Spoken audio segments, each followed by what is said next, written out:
Sophie and welcome to my channel. I'll be talking about anime otaku related stuff. Today I'm actually going to speak about Death Note and this video will contain spoilers. So Death Note was actually first aired at October 4, 2006 and ended at June 27, 2007. It is written by two people. The author is Tsuyumi Oba and the illustrator is actually Takeshi Obata. It has to do about supernatural mystery police and this is shonen. It all started because of Ryuk, a shinigami that was bored out of his life and he wanted something new and fun to do. What he does is throw his Death Note into the human realm in order to see how a human would react to it. A Death Note is a book where you can kill anyone if you know the face and the names. So yes, the one that finds the Death Note is Light Yagami, a high schooler, a very smart and apathetic high schooler that at first he sees it, he suspects that it's fake, then he tries it, he finds out that it's true and he declares to be the new god of a newfound world with no criminals in it. And he also takes the name Kira, who is actually the Japanese pronunciation of the English word killer. Why would you do that? I don't know why would you call yourself killer while you're trying to be the god of a newfound world, but he just did it. The Japanese police department understand that they have to do with a serial killer, but they do not understand how that serial killer actually kills. That's why they ask the help of a very genius detective by the name of L. We know nothing about L's identity, where he was raised and stuff like that, but at first glance we understand that he has some weird habits like the way he sits, some lack of sleep, a crazy addiction to sweets and probably cavity in his teeth. And yes, that genius person probably also does not take showers, but he is a genius human being that will help the Japanese police department in order to find out who is Kira. L suspects Light to be Kira and that's why in the first 11 or 12 episodes we see the two of those young boys trying to put traps into each other and try to find out who is the true villain. And oh my god, was it confusing, and oh my god, those dialogues and monologues, they were huge. You have to be so focused on what they're saying in order for you not to get lost on what they say, because they speak too much, dude. They speak a lot. And specifically for me, a 13-year-old child that was watching Death Note and with no English certificate, I was like, I have to be very focused right now because I will lose everything and I will have to go back in order to watch again what the hell is going on because I'm confused. And then not only that, but more confusing things happened when Misa first came to the picture and she was playing the second Kira and she was able to kill people without knowing the names. Oh my goodness, after that, more confusing stuff. So now we have a second Kira who demands for the first Kira to meet up in order, I don't know, to threaten him or something, but they do meet up. And what Misa does is that she actually asks him to be her boyfriend and he accepts because, dude, she has the shinigami eyes. She can see the names of the people without knowing them. And she sacrificed her half lifespan for that.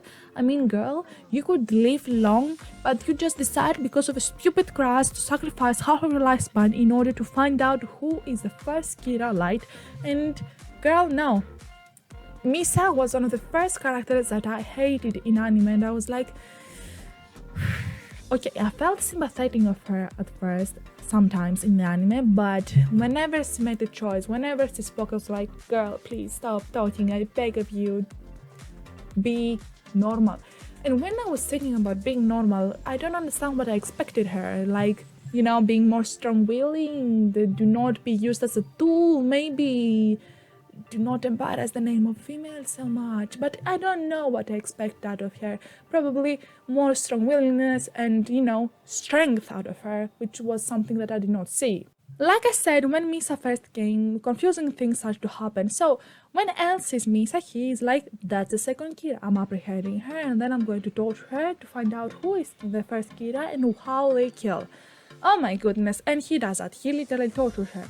When Light sees Misa in that state, he did not pity her, but he thought like, she's going to say everything. So what I'm doing is I'm going to get myself also in prison, but we will forsaken the Death Notes and we will forget anything that have to do with the Death Notes. Because if they forsaken the ownership of the Death Notes, they will forget everything, the Death Note, the shinigamis, and what criminalities they have done. So that's what they done. And they were almost killed by Light's father, but thankfully, L says to his father that you have to stop. They are clear, they are not suspicious, they are fine. After that, Elle says to Light, I'm still suspecting you, that's why I'm going to be handcuffing you. And I think it was in that moment that a lot of the Fujoshi and sippers that were like, yes, we sip that. I was a 13-year-old child, I did not know what yaoi was and I was not sipping them. And when I found out what yaoi was and when I found out that people ship them, I was like, I am still not sipping, let's sip. No, you don't get it. We have a genius insomniac detective who probably does not take many showers, and we have a murderous little selfish creature that you want to use things out of, I don't know, he wants to use a lot of things to ship them together. I do not think that's a perfect match. They're not even the same, team, group. They're two completely different people, so why would you ship them? I still do not know, and I probably will never understand the reason people ship them. I think around that time that they were handcuffed, the opening also changed, and I was a little sad. I think it was the 10th episode. Call me normie, call me whatever you want, but I was in love with the first opening. And when I found out that, in long series they changed the openings, I was so saddened, because Death Note was one of my first big ones, over 12 episode anime, and I was like, oh, they have to change openings. I didn't know that they had to do that. I was really saddened by the fact they changed the opening. I mean, for me, Death Note was relating this big, but when they changed the opening, I was like, I'm sorry, Death Note, I'm in love with Light, but the opening I did not like, I'm sorry. Still don't remember anything until the 20th episode, but in the 21st episode, Misa regains her memory, and what does that girl do? She gets into contract with him, yet again, reducing her already half-life to half. She now has a quarter of her lifespan for shinigami eyes, and because she wants to be useful to Light. I mean, she realized that if she does not have shinigami eyes, she is completely useless to Light. And she is agreeing to be a toy for him. I don't know why she is doing that to herself, but okay, she decided to do that.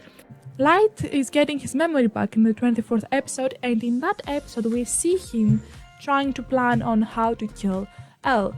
And he does kill him with the help of Rem. Actually, Rem kills L, and I was very disappointed at that. I'm like, you are using Rem to kill off L. I would really like for Light to find out his true identity and kill L himself, but he did not do that. He was too weak, I don't know why. Because Rem got involved in human affairs and killed a human because of that, his life was cut out, so he died in the spot, but his remaining lifespan went to Misa, and that was good thing because her life was already cut in quarter now, so she had a little more to live. Yay! Congratulations, Misa. But things did not end here. Like I said, the opening made me drop the lighting of Death Note already. When L died in such a way, my disappointment went even down. And my disappointment got even worse when I saw Melos. What the hell was that creature? After L's death, now we have to, have a successor for L. And the two candidates are actually Nier and Melos. Nier is actually a copy of L just white, and Melos is an angry kid that wants to be L, but he cannot be because he's a little bit useless. And at that point, I have to question the orphanage all of those three boys were raised at. Why? Simple. Two of those children that we see have probably insomnia and they cannot sleep well. All of three have crazy addictions to something. We have L that is obsessed with candies and he has a weird way of sitting and also probably does not sleep at night. We have Nier that also does not sleep at night, but he has a crazy addiction to games. I don't know what kind of game precisely, maybe all of the games, even the illegal ones. And then we have Melos, who is a chocolate addict. But he eats the chocolate so angrily, like the chocolate did something bad to him in the past. And he tries so hard to copy L that is really disgusting at some point or another. When the candidate of L was decided and was found out to be Nier, Melos was so angry that he was like, no, I don't want Nier to be the one that finds Kira, so I'm going to find him myself together with my gang mafia members. I was like, you can be anything. You were almost an L, so you are a smart person, go do something else.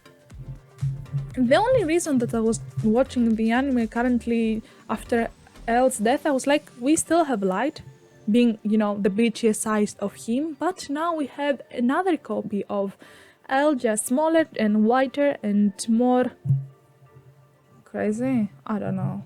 I really liked L, how he was the rival of Light, but still, I'm repeating, I was a Light fangirl, not L's or Nia's. And I have to say also that Nia was one of the first characters that I was confused about their gender. I was like, are you a female or a male? A 13-year-old child questioning the gender of an anime character. And I was like, what are you? You are confusing me. Are you deceiving me? I was 100% sure that was L's sister. Okay? I was 100% sure that was... They were so alike, and I was like, they must be family, but no, they are not. They're two separate children from two separate families, both of them abandoned.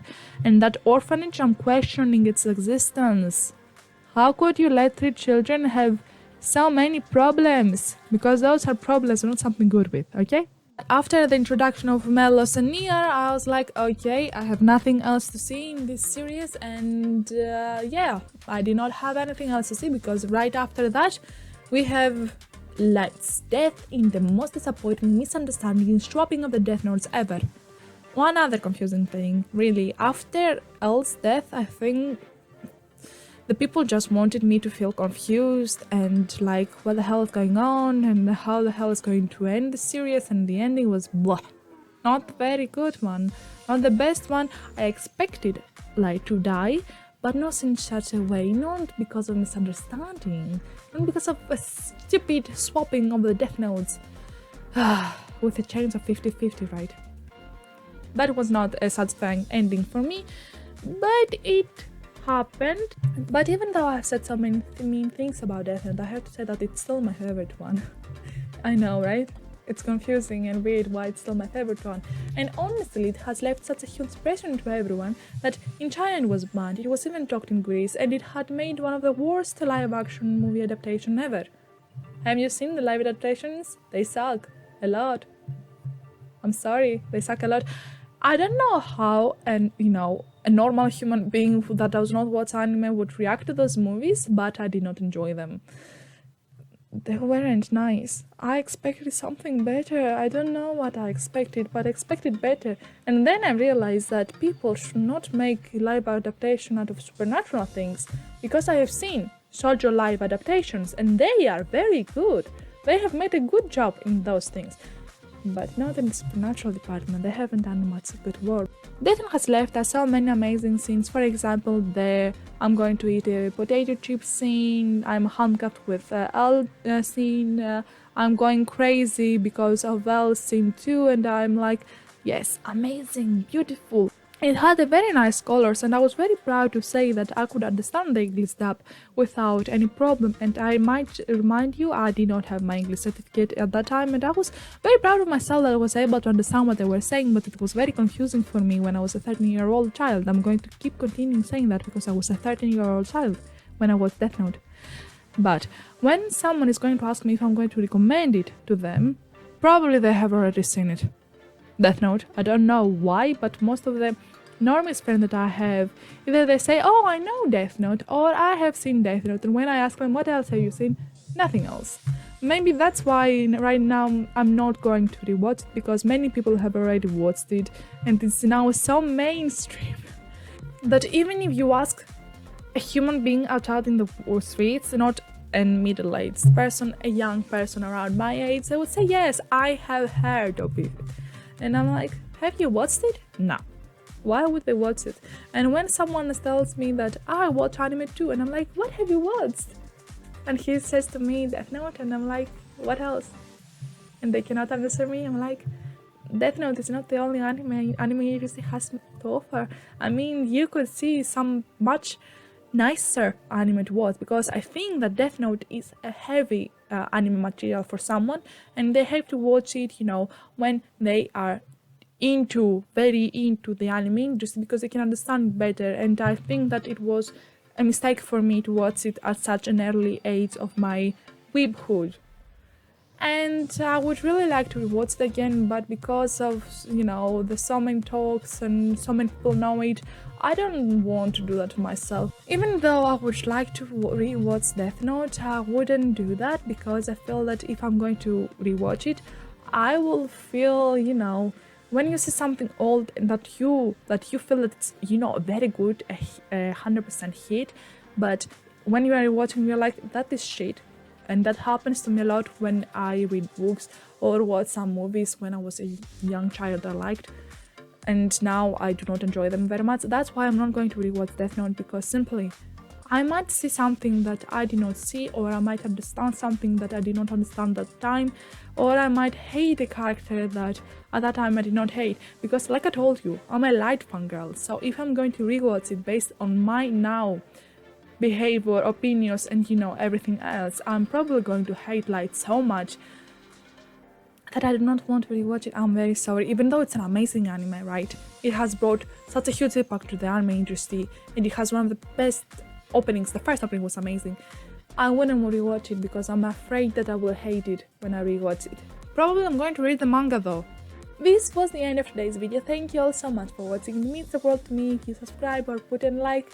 I really appreciate you guys. Thank you all so much for being here. Thank you for actually watching the video till the end and seeing me put my frustration out of the way. I really appreciate you guys. Hopefully I will see you guys next time. Bye!